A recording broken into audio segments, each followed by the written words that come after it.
And this person who I'm about to introduce you to has many endearing qualities, but what I like about him most is his honesty and candor and straight shooting. Frazier, looking at me, you know what I'm talking about. So without further ado, this person who I'm about to introduce you to has taught me one thing for sure. To be the man, you gotta beat the man. The style and profile, follow along with me if you know what I'm saying. Profile, limousine riding, jet flying, kiss stealing, wheeling and dealing. I forgot the last part. Phil Mancuso, the president of EPM. I prepared for that for you. There you go. Woo! Love you. You know, I don't know how I could do an up-tempo bit after a death dedication, if anybody knows that from Casey Kasem. If you don't, look it up on YouTube. But thank you. Hey, Frazier. So, are you ready to eat loser's lunch? What the hell does that mean? Does anybody know what loser's lunch is? Wow, okay. So maybe we should start reading books because it's a reasonably uninformed group. So, loser. See, there's the shot of honesty. Loser's lunch. It was a term invented by Metallica. I'm a Megadeth fan, so there's that. But they were so poor that them and Anthrax were, living in a tenement, and they couldn't afford the bread to make a bologna sandwich. So loser's lunch is bologna on palm. And so, I said, I got 15 minutes. I have no idea what the hell I'm going to say in 15 minutes because I can't say hello in 15 minutes. So we'll call it, Are You Ready to Eat Loser's Lunch? Because in my experience of analyzing successful people, I've found that you have to embrace failure to achieve success. Make the ultimate sacrifice. Those unwilling to make the ultimate sacrifice usually don't reach the pinnacle because they're worried about what they have to lose. Are you willing to sleep on a floor? Are you willing to eat bologna on palm? Because if you're not, you're probably not going to reach the highest heights. So here are some of the things that you can do to help you embrace eating loser's lunch and therefore reach the pinnacle. Be prepared. Such an interesting photo. I'd imagine that when you came here yesterday or the day before that you wouldn't be looking at some pasty white calves and socks. That gentleman was not prepared to walk Kiwa Island for 10 hours in the sun. What the hell does that have to do with being successful in business? Really nothing. But I thought it was an interesting picture because what it said to me was, where did he fail? Did he think that the sun wasn't going to burn his skin? No, I think he knew that was going to happen. Did he figure out that maybe he should have worn the same size socks the day before? Probably could have done that. But ultimately, could have worn this thing called sunscreen. That answer was right in front of him. It's not a new invention. Just like anything you've heard today and yesterday, no one here is inventing fire. You've heard all of this before. I think that the nugget is, that jogged my memory. What can I take away from each and every speaker? Being prepared, super important. When we used to train call center LOs, what we talked about was the best athletes in the world. The Kobe Bryants, the Michael Jordans, the Wayne Gretzkys. They don't talk about their talent. They talk about their preparedness. They talk about what it takes to not only become the best, but stay the best, remain the best. And it's always about work ethic. It's always about preparedness. So we talked about every morning, come in a little bit earlier. Find out why today is the best day you've ever had. The Fed's talking. Rates are going up, rates are going down. We got PPI today, CPI tomorrow.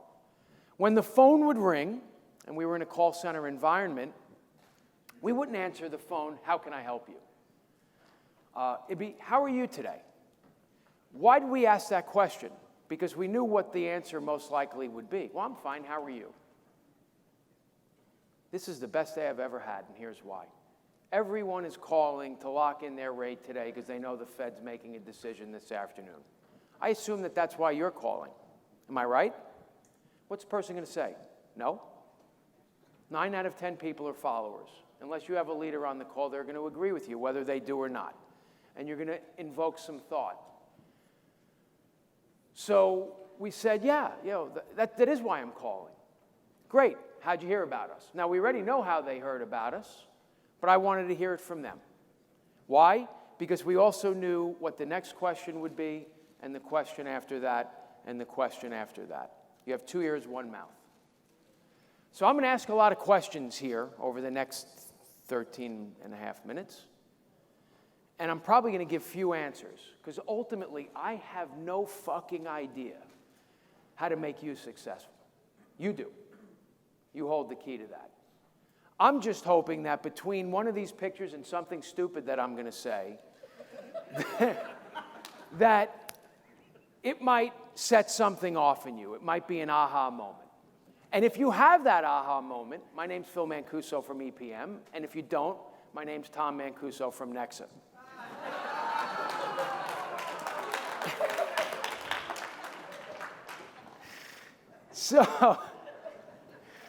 So, what are a couple of things you can do to be prepared?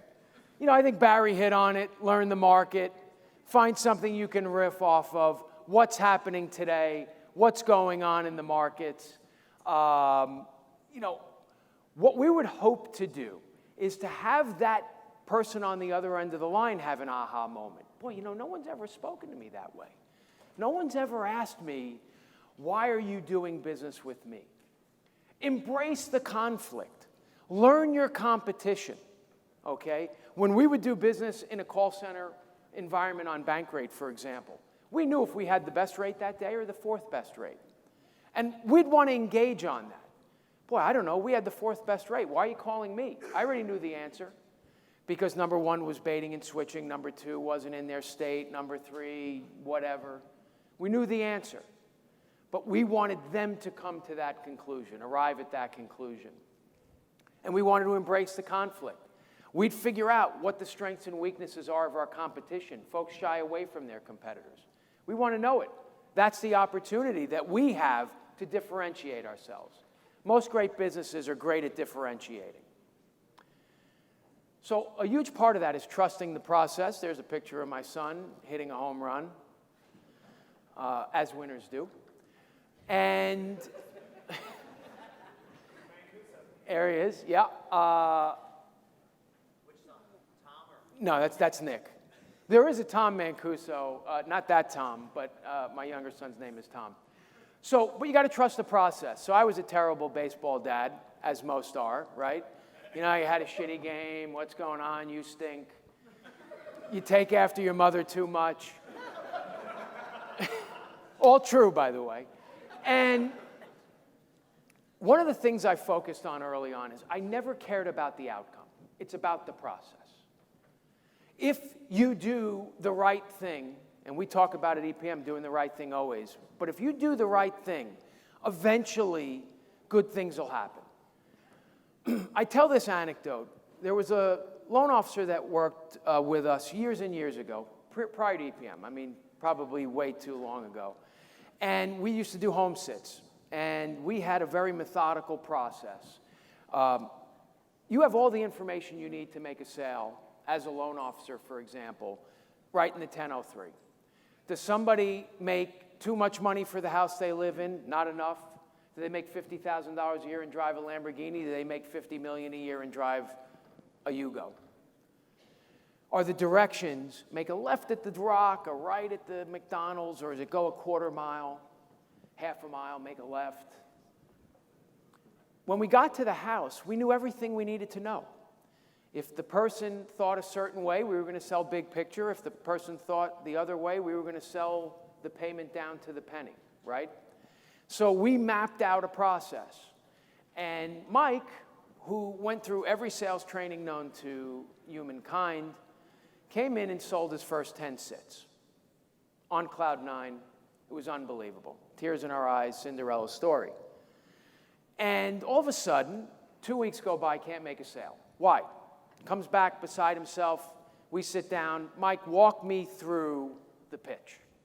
And his pitch went from A to B to C and all the way down to Z to essentially, hey, my name's Mike Felson. I'm the best salesman in the world. I need a check for $800. We're going to refinance you. Let's go. Right?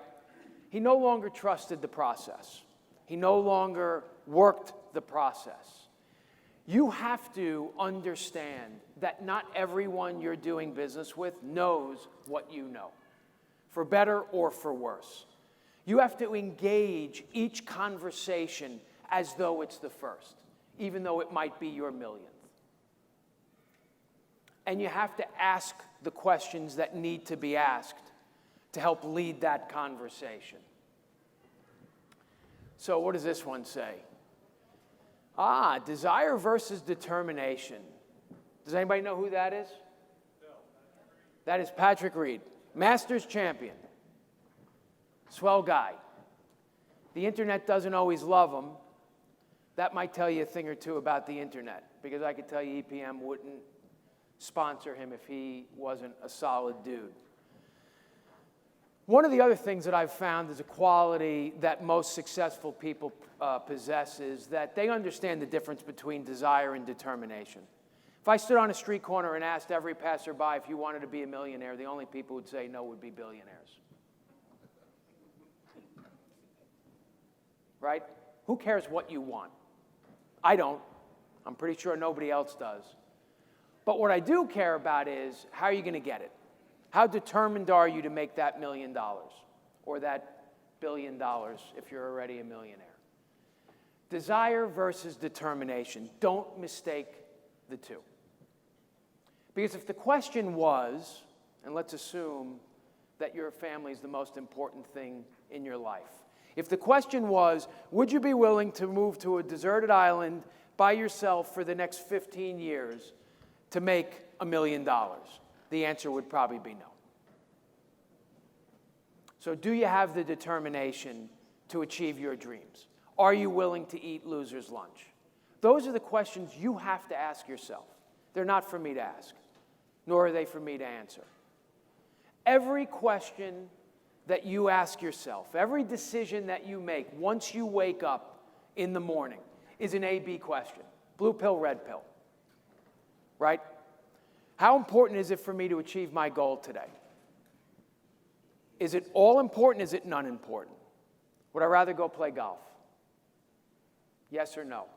Had a conversation, speaking of golf, I had a conversation with one of the kids at the range last weekend. He said to me, I know you sponsor Patrick Reed. What would it take to sponsor someone like me? I said, well, I've never really seen you play, so that probably start there. But I said, let me ask you this question. What are you doing here? What's your goal? I want to play in the Masters. Do you think you working here is going to get you to play in the Masters? Well, I don't know. Are you willing to eat loser's lunch? You willing to sleep on your friend's floor? Because for you to play at the Masters, for you to compete at that level, you better hit a shit ton of golf balls. And you're not doing it, watching me hit golf balls. That's the decision. Don't give me any bullshit about you wanting to compete at the Masters when you're watching me hit golf balls. It's really that simple. Have your expectations match your reality.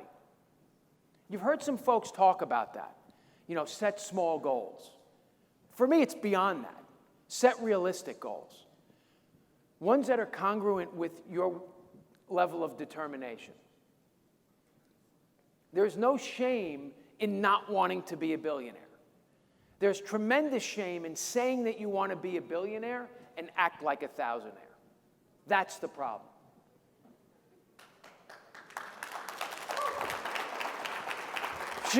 I might want to stop right there. Thank you. Perspective. That's me flushing a 7-iron at the second hole at Isleworth. I think I made birdie that day. It was absolutely nutted. And that's what I'm touching on here. One of the things we talk about when we're scaling EPM, right, is, and I've said this a million times, you can't be a small company that thinks big or a big company that thinks small. That doesn't mean that you shouldn't have aspirations. But what it means is, hey, we have to act like the company we are. My mother used to say, in her craziness, that's a different story, you know, your eyes are bigger than your stomach. That was when I was 270 pounds, so I wasn't too sure about that one. But, you know, you have to match reality. So here's a question about perspective. I'm curious about this. Just shout out an answer. What percentage of your organization is sales? Shout them out.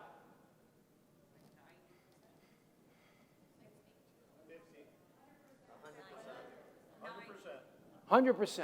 I love the answer. We are selling everything and everyone every moment of the day. Understand that. We're little kids, why we shouldn't get punished, why we need another lollipop, why we should eat another hamburger. As you grow up, why that guy or gal should date you, marry you. Don't get mad at me when I come home drunk. Play too much golf, right? Why that first boss should hire you. We're selling everyone every day. For those of you that are looking at your business, sales and ops, right? Your ops should be selling more than your sales. Something to think about. Here's one that's near and dear to me, work-life balance. I know I have 27 seconds. I mean, everybody else has gone over, so I'm going over. Jay, you could stay over there. Okay? I mean, shit, you only gave me 15 minutes. If I go over by 2 minutes, I'm only over by 20%. Yeah. Work-life balance. No such thing. Stop it. Right? If you love what you do, it's not work. This is us on a plane, still trying to figure out why we bought that flight for the guys making $50 million a year. But notwithstanding that, I know, I'm kidding. Another round of applause. Great sign-off, great sign-off. So, you know, on this particular day, and I think it was actually a different day, because I mean, we're always on jet planes nowadays. I played golf with some builders, and then we got on a plane with some brokers, went to our success summit, and I said in a interview that Jenna and Jay did, I love them, they're brilliant. Thank you, see? You see? Last point. Yeah. So, you know, here I am living the high life, right? Did more business on that day than I did sitting behind my computer the day before, right?